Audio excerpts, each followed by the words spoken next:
विश्वानि देव सवितर्दुरितानि परासुभा यद्भद्रं तन्न आसुव। ओम शांति शांति शांति।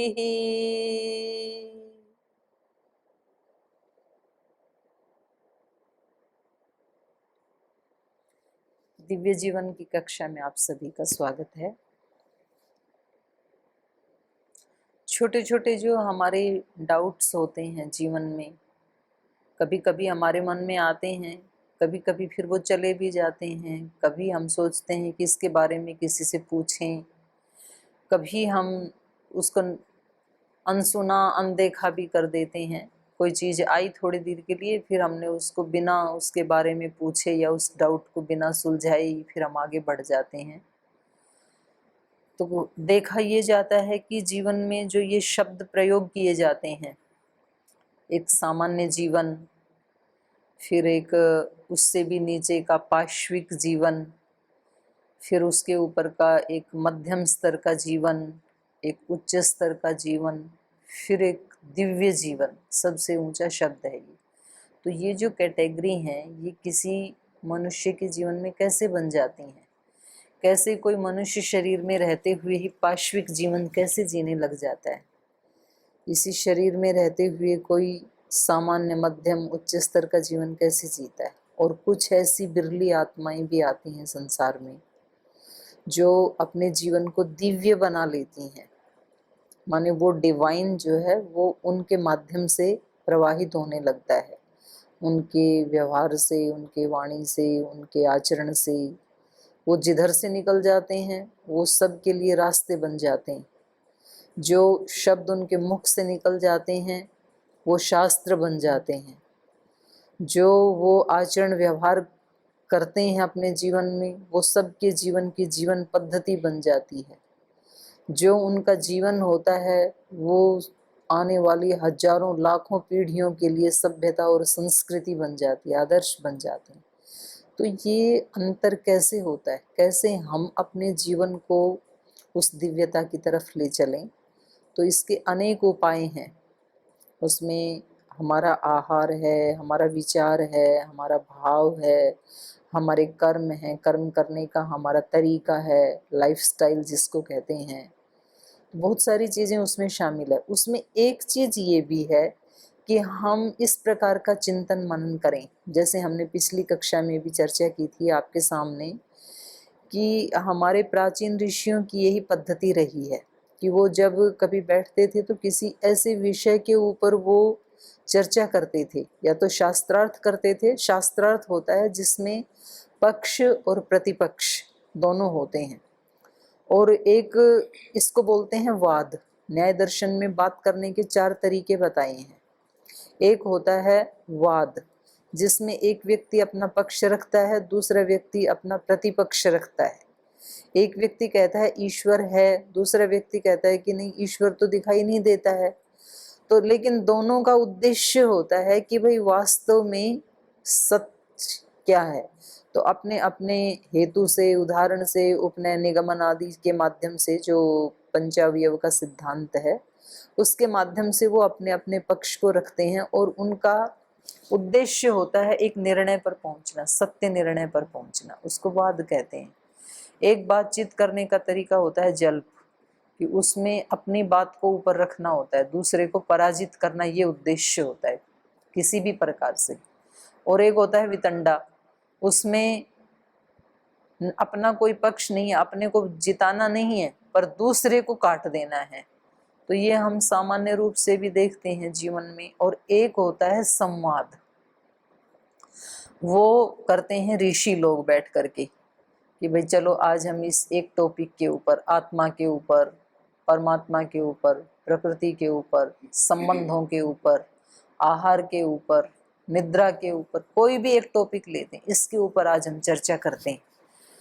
तो ये भी एक तरीका रहा है हमारे जो प्राचीन मनीषी थे, तो इस तरह से वो संवाद करते थे, शास्त्रार्थ करते थे, एक सत्य तक पहुंचने के लिए ये उपाय होता है। तो कल भी हमने जैसे चर्चा की थी कि घरों में भी बैठ करके जब कभी टाइम मिलता है तो हम अपने परिवार के बारे में भी चर्चा कर सकते हैं। भाई हमारे परिवार में आज तक हमारे पूर्वजों ने किस सिचुएशन से ये जीवन यात्रा शुरू की, वो चलते चलते कहाँ पहुँचे, हम उसको इसके आगे कैसे बढ़ा सकते हैं, हम अपने इस समाज के लिए क्या कर सकते हैं, ऐसा हमारा परिवार मिल कर के इस राष्ट्र के लिए हम क्या आदर्श स्थापित कर सकते हैं।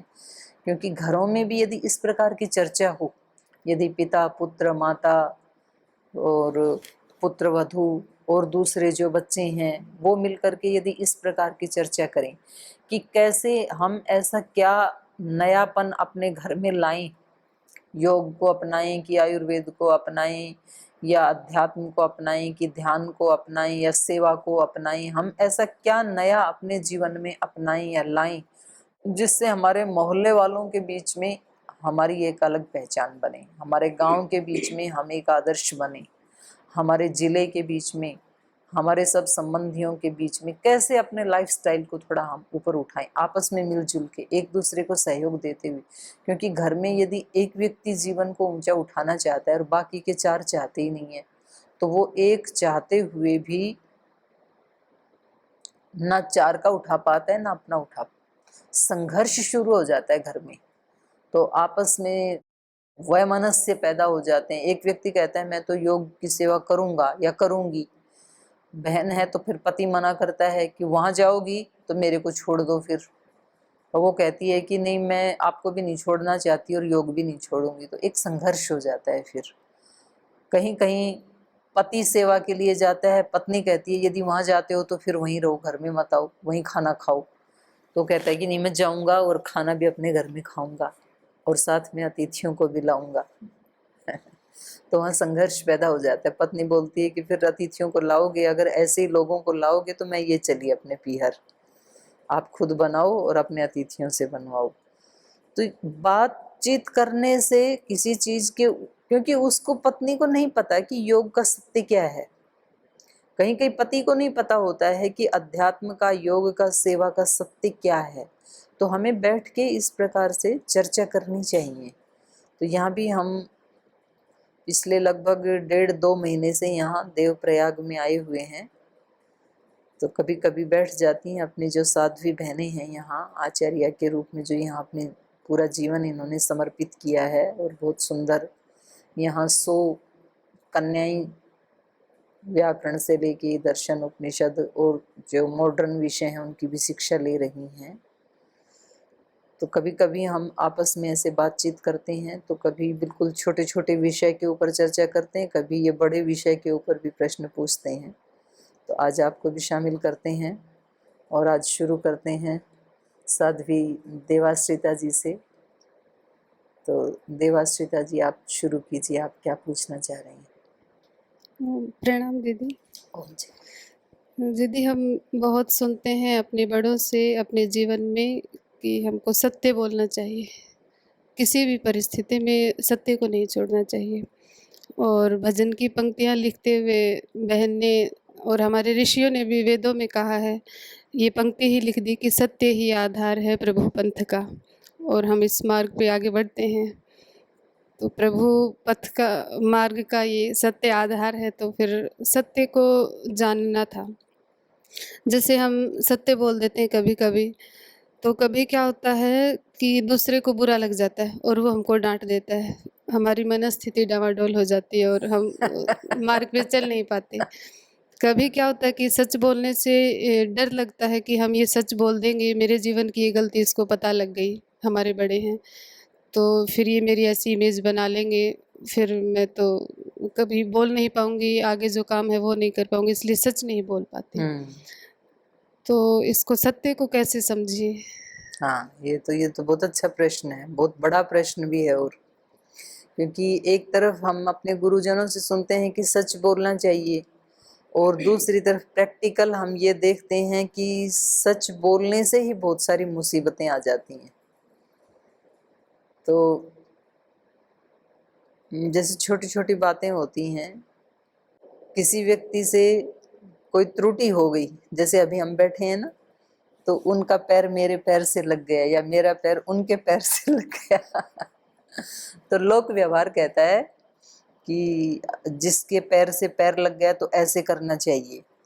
ये भी वहाँ दक्षिण भारत में है ये प्रथा, उत्तर में तो है भी नहीं, वो तो ठोकर मार के भी चल पड़ते हैं लेकिन ये दक्षिण में ये प्रथा है कि ऐसे किसी का पैर टच हो गया तो वो दोनों एक दूसरे के पैर को टच करके फिर ऐसे क्षमा मांगते हैं कि त्रुटि हो गई हमारे से। तो अब मतलब सत्य तो ये है कि भाई जिसने पहले पैर लगाया तो वो व्यक्ति क्षमा मांगे, क्योंकि वो दूसरा तो आराम से बैठा हुआ था। लेकिन वहां पर व्यवहार उन्होंने ऐसा बना रखा है कि वो दोनों कर लेते हैं। अब वहां कहीं मान लो हमारे जैसा चला गया उत्तर भारत वाला और वो पैर टच हो गया तो वो कहता है कि अब ऐसे तो करो, यहाँ ऐसे करते हैं। तो वो दूसरा कहता है कि आपने लगाया ना पैर तो आप टच करो, मैंने तो कुछ किया नहीं, मैं आराम से अपनी सीट पे बैठा हूँ। तो अब वो बोल तो सच रहा है, सत्य है ये कि भाई वास्तव में उसने तो कुछ भी नहीं कहा। तो लोक व्यवहार कहता है कि क्योंकि वो जो दूसरा व्यक्ति है वो कहीं पद में, प्रतिष्ठा में, उम्र में कहीं बड़ा है, तो उसको कहता है अच्छा ऐसे कोई बड़ों के सामने बोला जाता है कि भाई आपका पैर लगा था तो आप ही माफी तो फिर वो बेचारा दूसरा जो है, क्योंकि वो तो सत्य बोल रहा है और एक तरफ हम रिजुता की इतनी प्रशंसा करते हैं क्योंकि उसके मन में ही ये भाव है कि भाई मैंने कोई दोष किया ही नहीं है। तो हमने ये सिखाया है कि जब कोई त्रुटि हो जाती है तो माफी मांगी जाती है। तो इसको बोलते हैं रिजुता और ये वास्तव में बहुत बड़ा गुण है। और दुर्भाग्य से रिजुता को हम लोक में समझ लेते हैं अवगुण, और फिर वो व्यक्ति आगे रिजु होने की बजाय फिर वो जटिल हो जाता है, कुटिल हो जाता है, और वो फिर उसको कहीं का कहीं पहुंचा देती है, मतलब उसकी रिजुता का हनन हो जाता है। फिर हम बोलते तो हैं कि बच्चे जैसी रिजुता होनी चाहिए, लेकिन हम व्यवहार में उसको एक्सेप्ट नहीं कर पाते हैं। हमारे जो अहंकार होते हैं वो कहते हैं कि दूसरों के व्यवहार वैसे होने चाहिए जो मुझे अच्छे लगते, मतलब जिसमें मेरा अहंकार बढ़ता है, या फिर वो ऐसे होने चाहिए जिसमें हमारी लौकिक कोई प्रॉफिट दिखाई देता है। हम बोलते हैं दूसरों की हेल्प करनी चाहिए, दूसरों को सेवा करनी चाहिए, लेकिन अपने ही घर के बच्चे जब किसी की हेल्प करने जाते हैं तो फिर माता पिता डांटते हैं, बोले ज़्यादा धर्मात्मा मत बनो, तो तुम अपने उसमें रहो, सब बांट बांट के आ गए तो इस तरह तो तुम एक दिन घर की सारी चीज़ें ही ख़त्म कर डालोगे। तो बच्चे को समझ में नहीं आता है कि ये वही माता पिता हैं जिन्होंने हमारे को ये बताया था कहानियों में कि जरूरतमंद हैं उनकी सहायता करो, हेल्प करो। आज जब हमने हेल्प की तो ये लोग कह रहे हैं कि ऐसे मत करो, हमें डांट रहे हैं। ये ही वो गुरुजन हैं जो हमें ये पाठ सिखाते थे कि जीवन में ऋजुता होनी चाहिए, सरलता होनी चाहिए। आज जब हम जैसा अंदर है वैसा ही बाहर बोल रहे हैं तो यही कहते हैं कि ऐसे कोई लोक व्यवहार थोड़ी होता है। तो ये बहुत बड़ी विडंबना है। बल्कि मैंने तो ये भी संगठन में जैसे हम जाते हैं बाहर तो कभी कभी किसी के घर में जैसे रहते हैं तो उनके घर में जैसे दो बच्चे हैं तो एक बच्चा बहुत स्मार्ट है, आज की भाषा में बोलें तो वो कहीं भी फंसता नहीं है, वो जैसा व्यक्ति जैसी परिस्थिति आती है तो उसको वैसे वैसे व्यवहार करके और वो आगे बढ़ जाता है। एक दूसरा बच्चा है वो बहुत सीधा साधा है, भोला भाला है, वो बेचारा जो है कहीं भी फंस जाता है। तो उसके माता पिता कहते हैं जी ये इतना भोला है, ये वाला बच्चा तो सक्सेस हो जाएगा जीवन में, लेकिन ये इतना सीधा है, इतना भोला है, हमें इसकी चिंता है, इसके जीवन का क्या होगा। चिंता तो दूसरे वाले की होनी चाहिए थी, इसके जीवन में तो ऑलरेडी सीधापन है, इतने अच्छे गुण हैं। बोले जी ये किसी की भी हेल्प के लिए चला जाता है, किसी का भी उपकार करने में लग जाता है, और ये कोई भी किसी के ऊपर भी विश्वास कर लेता है। अब विश्वास करना, हेल्प करना, सेवा करना, रिजु होना, ये तो बहुत बड़े गुण हैं।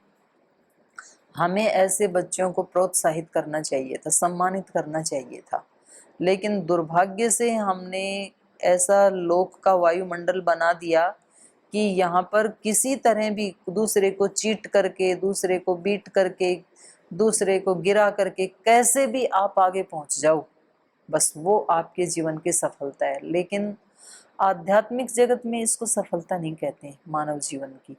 माने क्योंकि कभी वो व्यक्ति, जैसे वो रेस करते हैं ना, तो ऐसे जो ट्रैक बने होते हैं, तो कभी कभी कुछ लोग ऐसी चालाकियां सिखा देते हैं कि आप अपना पंजा पहले से ही थोड़ा लाइन से इतना आगे रखना, और फिर आपका जो पड़ोसी है ना वो बहुत तेज दौड़ने वाला है, तो जैसे ही दौड़ने लगे तो आप धीरे से ऐसे हाथ मार देना या पैर मार देना, तो बोलना कि मेरा हाथ वैसे ही चला गया था। तो यदि वो वहां गिर पड़ेगा तो आप ही जीते हुए हैं।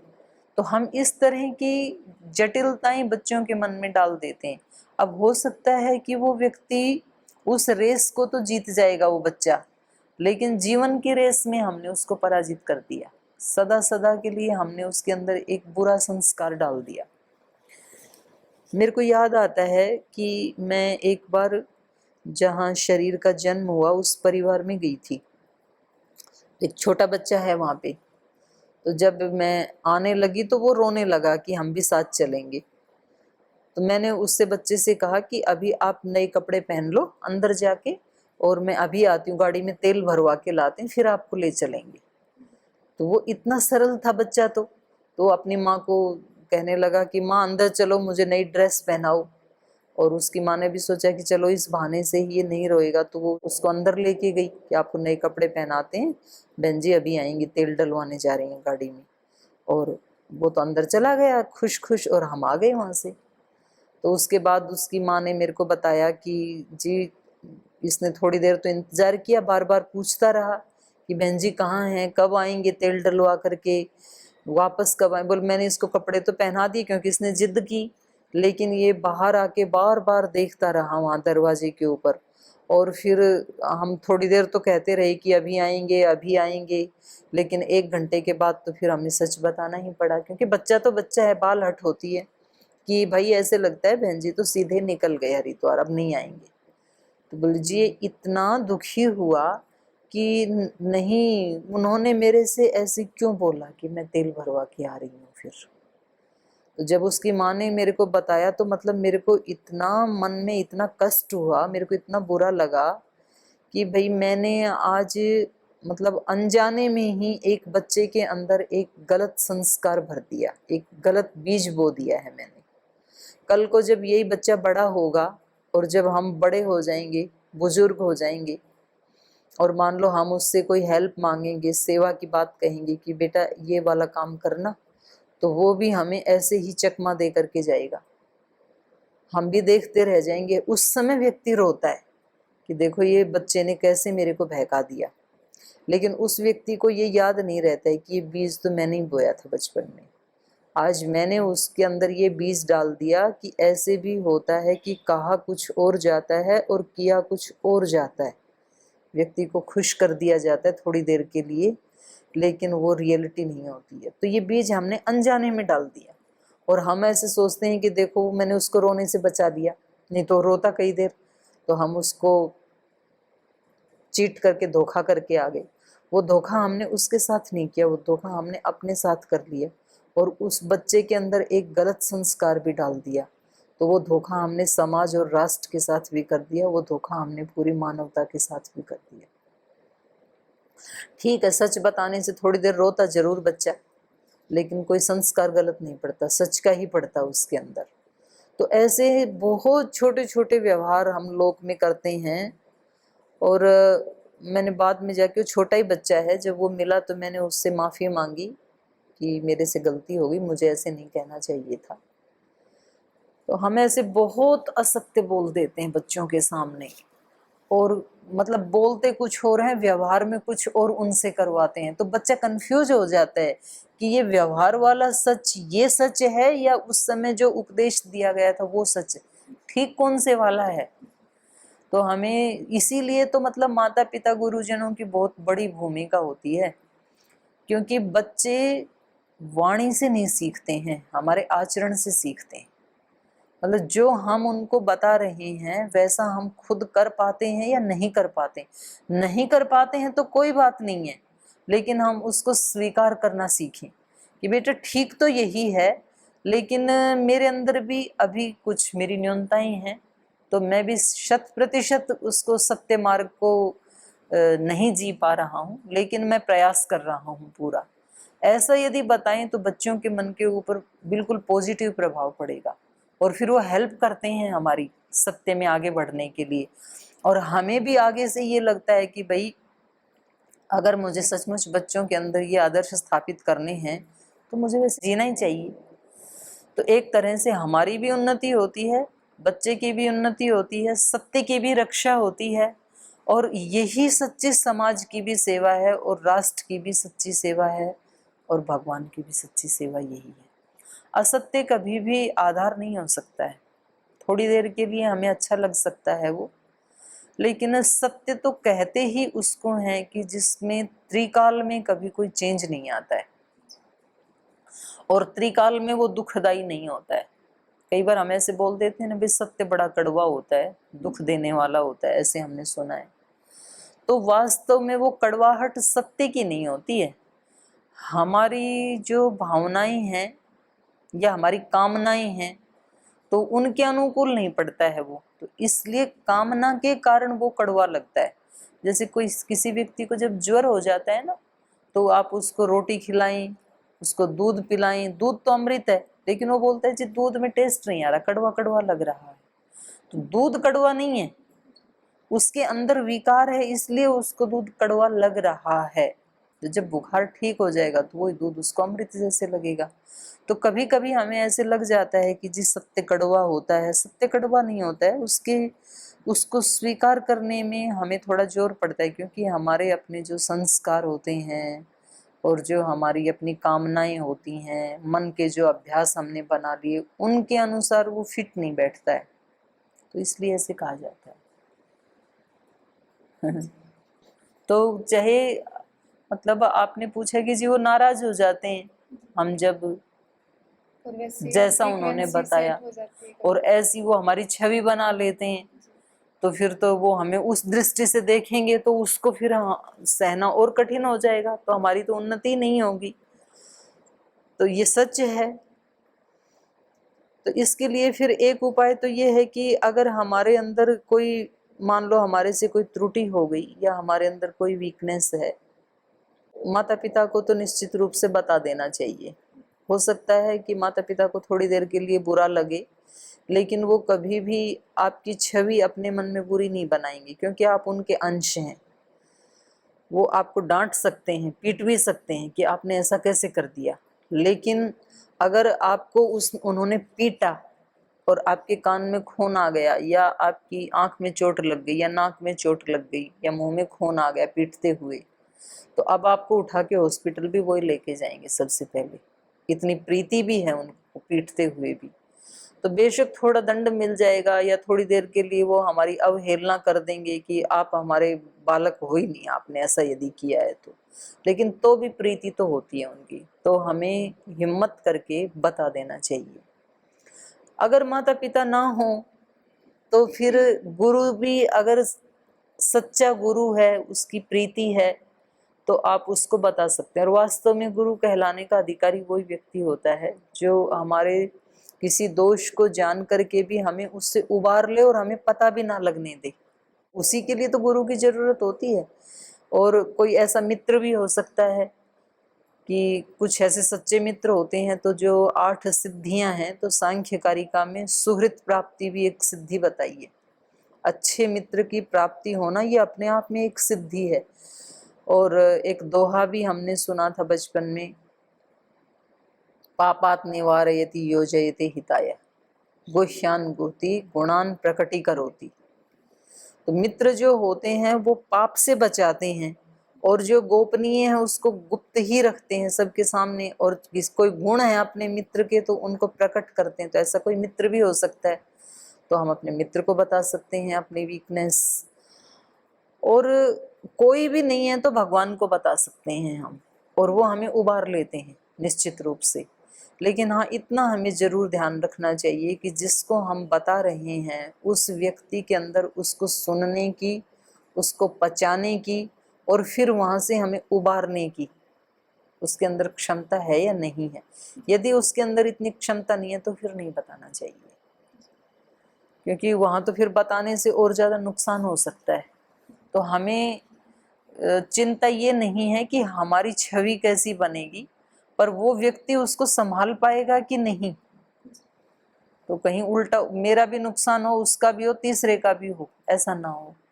तो इसलिए एक ये गोपनीयता की भी बात जो कही जाती है कि हमें किस व्यक्ति के सामने, वो एक श्लोक है ना उसमें संस्कृत में, री री चातक सावधान मनसा मित्र क्षणं श्रूयताम् अम्बुधा बहवो हि सन्ति गगने सर्वे तो नैतादृशः केचिद्वृष्टिभिरार्दयन्ति वसुधाम् गर्जन्ति केचिद्वृथा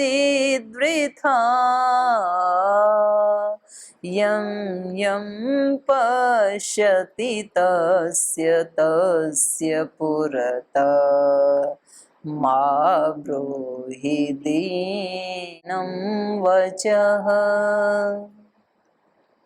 तो वहां कवि एक चातक पक्षी को संबोधन कर रहा है, रे रे चातक सावधान मनसा मित्र क्षणम श्रूयताम्। चातक पक्षी ऐसा होता है कि वो एक स्वाति नक्षत्र की जब बारिश होती है ना तभी वो जल पीता है, अन्य किसी नक्षत्र की बारिश में पानी नहीं पीता है वो। तो कोई कवि उसको कह रहा है, रे चातक मित्र सावधान मन होकर के जरा जागरूक होके मेरी बात सुन। बहुत सारे बादल होते हैं आकाश में, तो अम्बोदा बहवो ही संति गगने, सर्वे तो सब एक जैसे नहीं होते। कुछ तो बरस करके भूमि को तृप्त कर देते हैं, लेकिन कुछ बादल ऐसे होते हैं गरजते बहुत हैं, बहुत साउंड करते हैं, गड़गड़ाते हैं, पानी की एक बूंद नहीं गिराते हैं, एक टोपा नहीं बरसता है। गर्जंती के चित वृथा। इसलिए जिस जिस बादल को देखो उसके सामने याचना मत करना पानी की, क्योंकि वो सब बरसने वाले होते नहीं है। तो उसी के सामने आप अपनी बात कहना कि मैं प्यासा हूँ, जो बादल आपको ऐसे दिखे कि ये तृप्त कर देगा बरस के। तो हमें अपने कोई दोष बताने हैं तो ये जरूर देखना चाहिए कि ये व्यक्ति उसको सुन पाएगा या नहीं, अपने ही नहीं दूसरों के भी। कई बार हम दूसरों के भी दोष किसी के सामने बोल देते हैं ना, उससे भी बड़े झगड़े खड़े हो जाते हैं, क्योंकि वो व्यक्ति फिर उसको बताएगा, वो उसको बताएगा, वो उसको बताएगा। हमें तो लगता था कि ये किसी को नहीं बताएगा, लेकिन उसका तो इतना हाजमा स्ट्रोंग है नहीं, वो उसको पचा नहीं पाता है। और उससे क्या अपेक्षा करें, हम ही नहीं पचा पाए पहले तो। हम उसको बोल तो देते हैं कि भाई ये बात किसी को बताना मत, तेरे को ही बताइए बस।